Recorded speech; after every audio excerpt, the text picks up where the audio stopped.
നിയമസഭാ തെരഞ്ഞെടുപ്പിൽ ഉപയോഗിക്കുന്ന വോട്ടിംഗ് യന്ത്രങ്ങൾ നിയോജകമണ്ഡലങ്ങളിലെ വിതരണ കേന്ദ്രങ്ങളിലേക്ക് മാറ്റുന്നതിന് തുടക്കം കുറിച്ച് നാട്ടകത്തെ വെയർഹൌസിൽ ജില്ലാ തെരഞ്ഞെടുപ്പ് ഓഫീസറായ ജില്ലാ കളക്ടർ ചേതൻകുമാർ മീണ വൈക്കം നിയമസഭാ മണ്ഡലത്തിന്റെ ഭരണാധികാരി വി ദീപയ്ക്ക് വോട്ടിംഗ് യന്ത്രം കൈമാറി.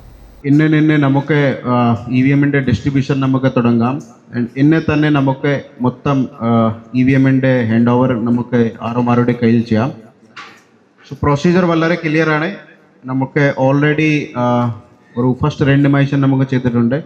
ഏത് LSCയിൽ ഏത് മെഷീൻ പോകും അതിൻ്റെ ഒരു വിശദമായിട്ട് ലിസ്റ്റ് നമ്മുടെ കയ്യിലുണ്ട്. ആ ലിസ്റ്റ് നമുക്ക് ഈ എല്ലാ പൊളിറ്റിക്കൽ പാർട്ടിയുടെ മെമ്പർമാർക്കും ഇപ്പോൾ ഹാൻഡ് ഓവർ ചെയ്യാം. സോ താങ്കൾ കൂടി ക്രോസ് വെരിഫൈ ചെയ്യാം.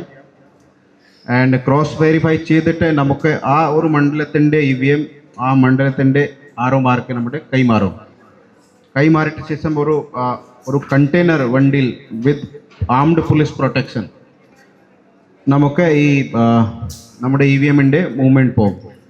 ആൻഡ് മണ്ഡലം തലത്തിൽ അദ്ദേഹം ഈ ആറുമാർ അവിടെ തന്നെ ഒരു സ്ട്രോങ് റൂം വെച്ചിട്ടുണ്ട്. ആ സ്ട്രോങ് റൂമിൻ്റെ എല്ലാ കാര്യവും ഇപ്പോൾ റെഡിയാണ്. അവിടെ തന്നെ നമുക്ക് EVM അവിടെ വയ്ക്കാം.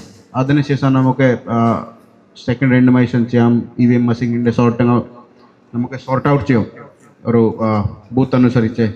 ദെൻ നമുക്ക് കമ്മീഷനിങ് ചെയ്യാം, സിമ്പിൾ ലോഡിങ് ചെയ്യാം. ഒരു സെറ്റ് പ്രൊസീജിയറാണ്.